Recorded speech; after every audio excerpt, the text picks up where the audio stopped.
تو سورہ واقعہ 27ویں پارے میں ایک بہت اہم ترین صورت ہے. تو میں نے ارادہ کیا کہ آج انشاءاللہ میں سورہ واقعہ کا کچھ تفسیرہ کچھ تفسیر اس کی بیان کروں گا.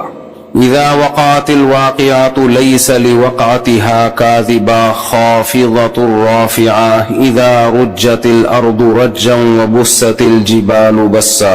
تو سورہ واقعہ میں اللہ تعالی نے قیامت کی ہولناکیوں کا تذکرہ کیا. فرمایا وَكُنْتُمْ أَزْوَاجًا ثَلَاثًا. دیکھو باہر کی دنیا ایک الگ ہی ہے, قرآن کی دنیا بالکل الگ ہے.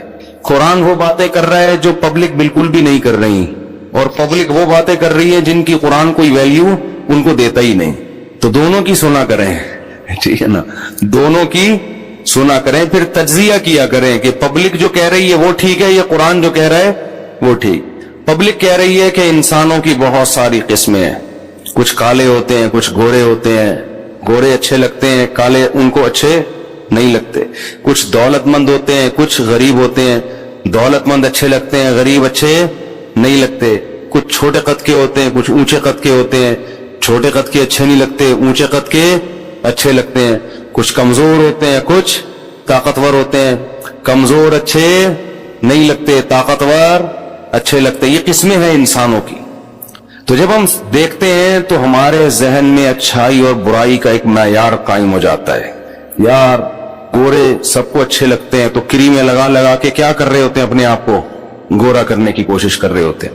دولت مند اچھے لگتے ہیں, گاڑیوں میں گھومتا ہوا آدمی, ہر آدمی دولت کے پیچھے بھاگتا. یہ پبلک کی باتیں ہیں. صحت مند اچھے ہوتے ہیں, یہی وجہ ہے لڑکے جم جا جا کے ڈنڈ پیل رہے ہوتے ہیں, صحیح ہے نا. طاقتور اچھا ہوتا ہے. تو دنیا کی باتیں یہ ہیں کہ اتنی قسموں کے لوگ ہیں دنیا میں, بہت ساری قسمیں. انسان چاہتا ہے ان میں جو قسم سب سے اچھی سمجھی جاتی ہے میں اس کو اختیار کروں. لیکن جب ہم قرآن کی طرف آتے ہیں, قرآن کہتا ہے یہ ساری قسمیں تھوڑے دنوں کے لیے ہیں, سب مر کے مٹی ہو کے بولو ختم. لہذا اس میں اگر تم خوبصورت بن بھی گئے تو مٹی, طاقتور بن بھی گئے تو بھی مٹی, دولت مند بن بھی گئے تو بھی مٹی. ہر چیز کا انجام کیا ہے, مٹی. اس لیے اللہ کی نظر میں اس کی ویلیو مچھر کے پر کے برابر بھی نہیں. یہ اللہ کے لیے ہو تو ٹھیک ہے, نہیں ہو تو کوئی ویلیو نہیں ہے. پیسہ اگر اللہ کی رضا کے لیے حاصل کر رہا ہے پھر تو ٹھیک ہے. عیش کے لیے صرف مزے اڑاؤں گا, اڑا لو, تھوڑے دن کے مزے ختم ہو جائیں گے. قارون سے زیادہ تو اڑا نہیں سکتے. میں بیان میں کہہ رہا تھا نا کہ جو جس چیز میں ترقی چاہتا ہے نا, اس میں اس کو دیکھ لے جو اس سے پہلے ترقی کی انتہا کو پہنچ گیا تھا, اس کا انجام کیا ہوا. جیسے میں نے مائیکل جیکسن کی مثال دی تھی, جو چاہتا ہے گلوکار بن کے نام کماؤں تو مائیکل جیکسن سے آگے نہیں نکل سکتا. مائیکل جیکسن رات کو سوئے, پولیس بھی نہیں اٹھا سکی ان کو, ایک دم گلچ ختم. اللہ نے کہا بس چلو بھائی نکلو یہاں سے, بہت مزے اڑا لیے. اب کوئی سلوٹ نہیں کرے گا, کوئی جرسیاں اتار کے آپ کے لیے نہیں پھینکے گا. آپ کی لاش پڑی ہوئی ہے, سائنسدانوں کے ڈاکٹروں کے حوالے ہے.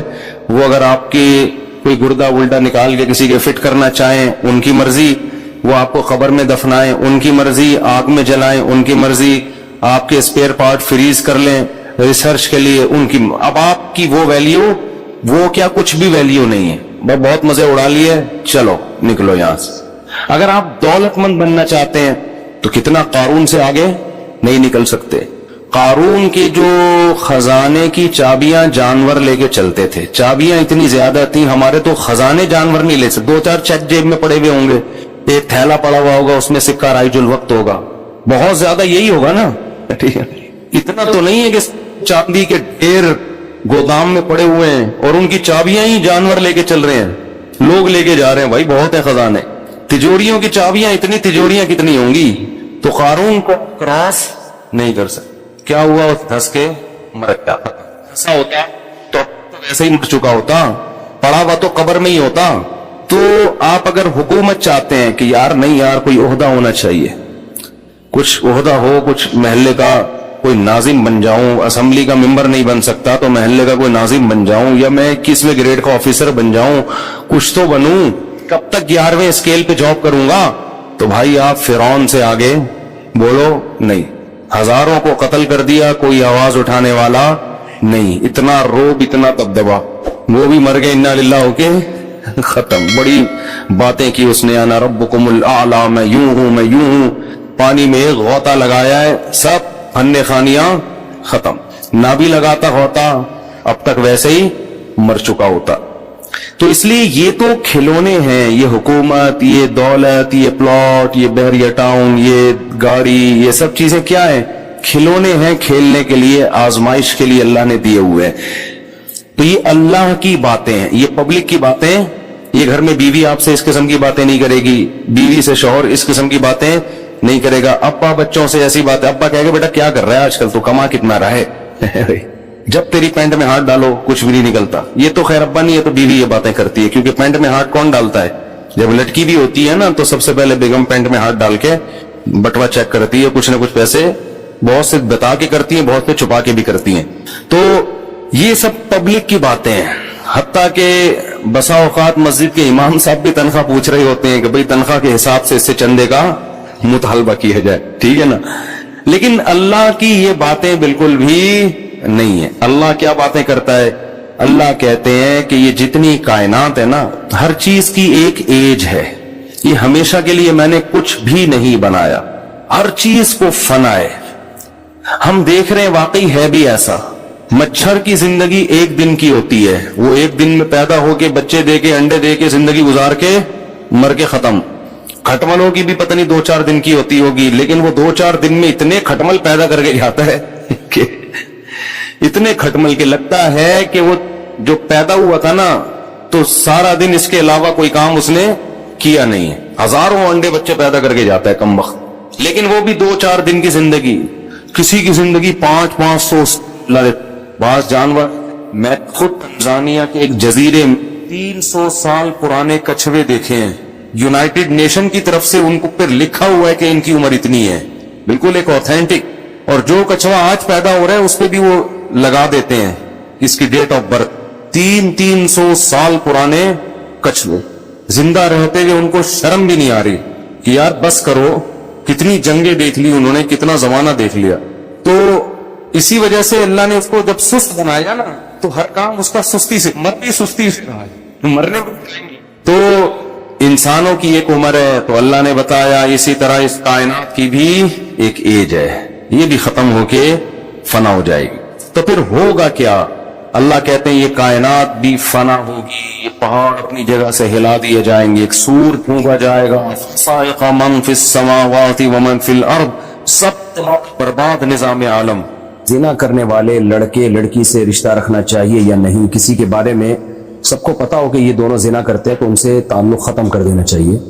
صرف کوئی دعوت دینے کی نیت سے ان سے تعلق رکھنا چاہے, دین پہ لانے کی نیت سے, ان کو محبت سے سمجھانے کے لیے, تو ایک الگ بات ہے. نارملی ایسے لوگوں کا بائیکاٹ کرنا چاہیے جن کے بارے میں سب کو پتا ہو کہ یہ بدکار ہیں.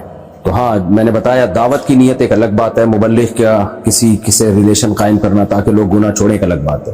عام آدمی کو نہیں ریلیشن رکھنا چاہیے, اس کے بڑے نقصانات ہوتے ہیں, کیونکہ یہ لوگ پھر کھلی محفلوں میں اس کا تذکرہ کر رہے ہوتے ہیں تو آہستہ آہستہ دل سے پھر برائی نکل جاتی ہے.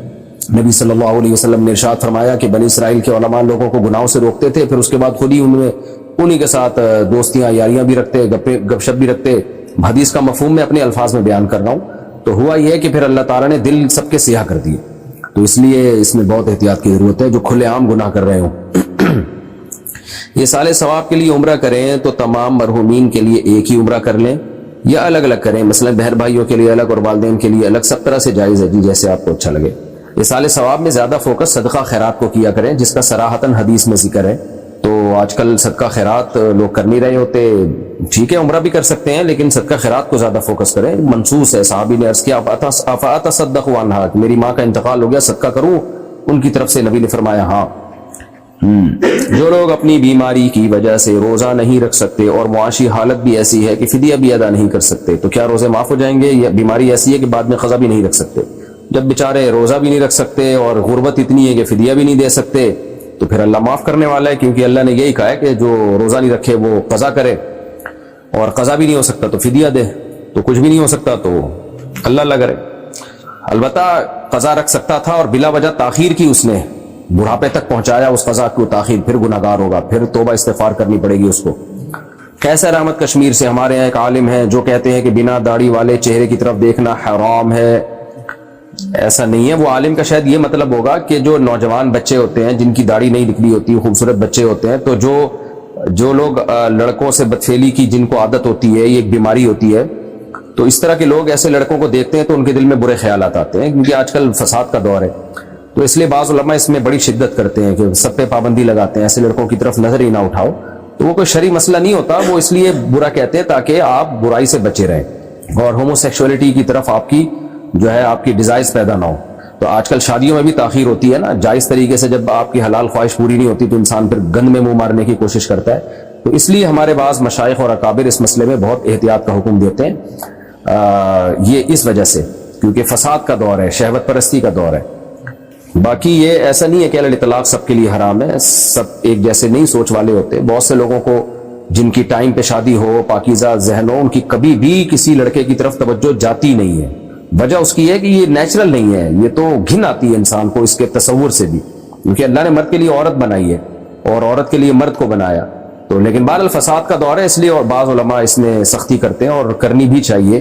تو ہم بھی لوگوں سے منع کرتے ہیں جو کنوارے چھڑے چھاٹ لڑکے ہیں, بھائی آپ اس طرح کے لڑکوں سے زیادہ ریلیشن نہ رکھیں. جو جن کے داڑھی نہ آئی ہو, ان میں تھوڑا سا عورت پن ہو, مردانگی پوری مردانہ وجاہت نہ اس میں, تو اس میں فتنے میں پڑنے کا اس زمانے میں اندیشہ ہے.